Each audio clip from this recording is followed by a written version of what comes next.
Ok. Agora, pela ordem, doutor Francisco Caputo, a mesma questão, na sua visão, o exame de ordem tem que ser mantido ou precisa ser reformulado? 2 minutos. O exame de ordem deve ser mantido, porque é o único filtro capaz de proteger a sociedade de profissionais tecnicamente inabilitados para defendê-la. O advogado, ele lida com o que há de mais precioso na vida do cidadão, após a sua própria existência física, né? Que essa a gente deixa aos cuidados dos médicos. Mas nós cuidamos da sua liberdade, da sua honra e do seu patrimônio. E a sociedade precisa ter a garantia de atendimento de profissionais minimamente habilitados para tanto. E isso é exatamente o que imaginou o legislador quando estabeleceu no Estatuto da Advocacia a exigência de aprovação no exame de ordem para o ingresso nos quadros da OAB.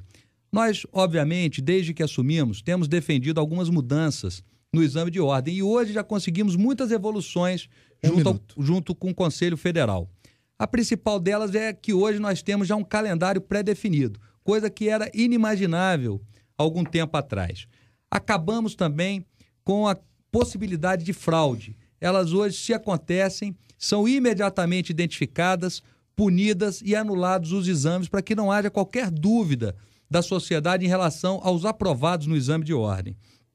Por fim, temos feito também uma interlocução direta com o Congresso Nacional, junto ao presidente Marco Maia, as lideranças, temos feito debates junto às bancadas federais, temos nos manifestado publicamente sobre a necessidade da existência do exame de ordem para o exercício da advocacia e que o Congresso pense também na possibilidade de adotar exames de proficiência nas outras áreas, como medicina, que eu acho que é fundamental, odontologia, engenharia, eu acho que isso seria uma grande evolução da nossa sociedade. Obrigado pela participação. Agora 2 minutos para o doutor Paulo Roque. Mesma questão, na sua visão, o exame de ordem tem que ser mantido ou precisa de uma reformulação? 2 minutos. O exame de ordem não seria necessário se as faculdades funcionassem. Se as faculdades entregassem ao mercado, à sociedade, profissionais preparados minimamente. O exame de ordem foi uma necessidade exatamente por conta para suprir a omissão das faculdades na preparação do jovem advogado.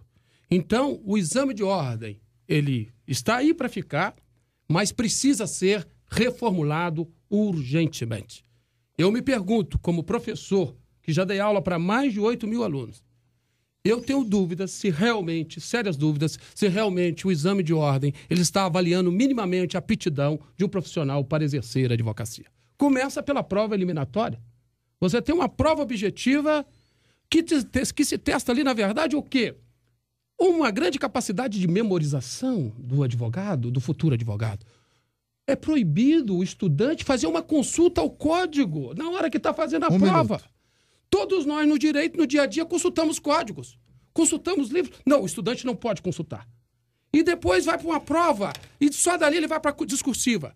Se ele não passa na eliminatória, ele tem que fazer a prova eliminatória de novo. Ora, em nome da dignidade do exercício profissional, temos que fazer a avaliação do profissional, do jovem que quer entrar na advocacia, mas uma avaliação verdadeira. Uma avaliação que sirva para realmente ver a aptidão do profissional para exercer a advocacia.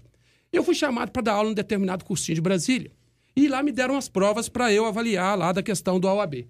De 20 questões da minha área, que é contratos e responsabilidade civil, eu discordava de 6.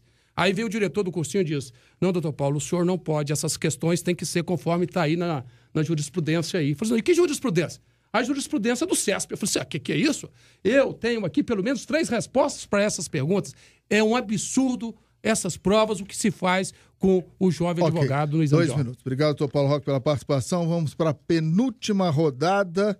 Com a pergunta eu fiz de forma proposital, deixei esta questão para o final. A violência urbana preocupa e a OAB sempre foi chamada a se posicionar quando índices alarmantes chamam a atenção da mídia.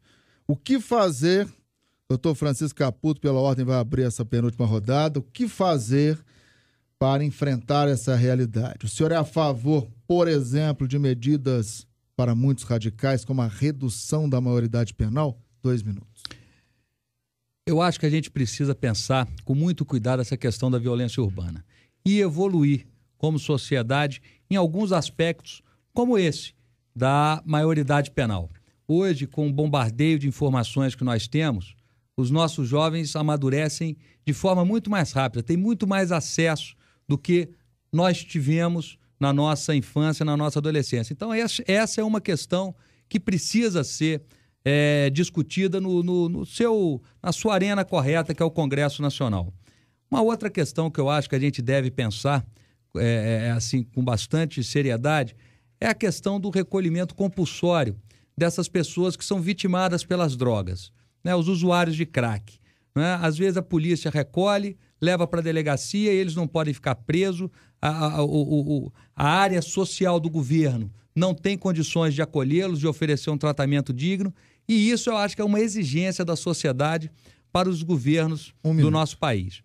E, além disso, a realidade aqui do Distrito Federal é que houve um adensamento demográfico enorme no Distrito Federal e a nossa polícia tem o mesmo efetivo da década de 90. O que nós precisamos fazer, e aliás a Ordem já tem feito, é se unir às entidades classistas da Polícia Civil e exigir do governo federal e do governo do Distrito Federal o aumento do nosso efetivo. Não dá para o mesmo número de policiais que cuidavam de uma população de 1,5 milhão de pessoas, hoje cuidar de uma população que praticamente dobrou. Isso porque, além do Distrito Federal, o entorno faz uma pressão muito grande aqui no Distrito Federal com relação a esses ilícitos penais.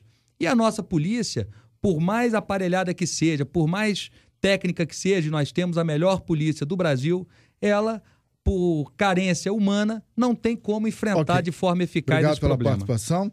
Agora a mesma pergunta ao doutor Paulo Roque, que também está aqui no estúdio. Violência preocupa, o que fazer para mudar essa realidade na visão do senhor? Algumas medidas ditas radicais que geram muita polêmica. O senhor é favorável, por exemplo, à redução da maioridade penal? Veja, Estevão, a violência preocupa e a ordem tem que estar na vanguarda dessa discussão, da cobrança de medidas efetivas para se reduzir a violência, sobretudo no Distrito Federal. Nós temos números de verdadeiros absurdos.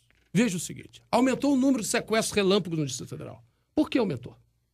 Nós temos aqui a melhor polícia, todo mundo diz que nós temos a melhor polícia do país. Então por que esse sequestro relâmpago vem desafiando e deixando inseguro a família do brasiliense?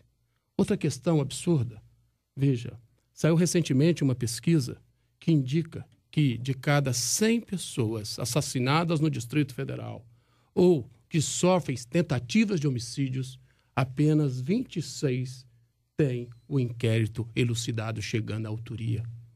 São, neste caso, 73% que estão impunes. 1 minuto. São mães que perderam seus filhos, estão chorando a morte de seus filhos, e o Estado não consegue dar uma resposta a essas pessoas. A ordem tem um compromisso histórico com a defesa da liberdade e da vida. A ordem tem que se colocar.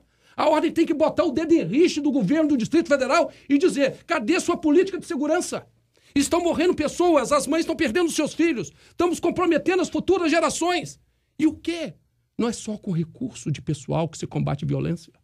Cadê a política de inteligência? Essa questão, a ordem vai ser implacável na minha gestão. Não é possível que em pleno Estado Democrático de Direito ainda existe 73% de pessoas impunes em plena capital da República. O senhor tem mais 20 segundos. 10h45, finalizando esta penúltima rodada, a mesma pergunta, inserimos o tema violência nessa entrevista. Doutor Ibanez Rocha, violência preocupa, na sua visão, o que fazer para enfrentar essa realidade? Também gostaria de ouvir o posicionamento do senhor acerca de uma medida polêmica, uma proposta polêmica que já tramita no Congresso, como, por exemplo, a redução da maioridade penal. 2 minutos para o senhor. Estevão e advogados, sociedade. Eu sou contra a redução da maioridade penal, sou contra a descriminalização das drogas, nós não temos ainda uma sociedade preparada para isso, e onde houve essa redução, no caso da Holanda, se mostrou totalmente maléfica e hoje temos um problema seríssimo. E sou a favor da internação compulsória, sim. Aquelas pessoas usuárias de drogas não têm condições de se autodeterminar. E na linha do que colocou agora o nosso colega Paulo Roque, eu também acho que falta à nossa instituição hoje a independência necessária para cobrar das autoridades do Distrito Federal uma política séria na área de prevenção à nossa violência. Nós temos hoje uma interlocução que deixou de ser uma interlocução institucional entre a OAB do Distrito Federal e os órgãos de segurança do Distrito Federal. Nós estamos numa das piores situações. Nós vemos em todos os locais, em Taguatinga, onde haviam prédios onde só tinham advogados, hoje esses escritórios estão fechando por falta de insegurança, da cracolândia que se instaurou no Distrito Federal. O setor comercial, onde era tradicionalmente um local de advogados e da sociedade transitar, já não é mais um local livre, e a nossa ordem dos advogados não se manifesta em relação às questões da segurança. Nós temos problemas sérios no atendimento aos jovens nos presídios e nos locais onde estão internados. Tivemos 2 homicídios recentes e não se vê uma manifestação da OAB através de sua Comissão de Direitos Humanos ou de seu presidente. Precisamos realmente, professor Paulo e todos os advogados do Distrito Federal, cobrar uma postura firme da OAB. Não é nem a favor nem a contra qualquer governo, é em favor da sociedade. Dentro dessa sociedade estamos todos nós, advogados, que precisamos também, nós e nossas famílias, para o nosso trabalho e para a nossa sobrevivência, ter um ambiente livre de drogas 2 minutos, e seguro. Okay. Obrigado pela participação, doutor Ibanez. Última rodada, 1 minuto para as conclusões dos 3 candidatos à presidência da OAB-DF. Houve um novo sorteio, um segundo sorteio, justamente para esta última rodada, e quem abre esta rodada é Paulo Roque. Conclusões, obrigado pela participação, 1 minuto para o senhor. Eu quero agradecer a participação, quero agradecer o jovem advogado que está nos apoiando.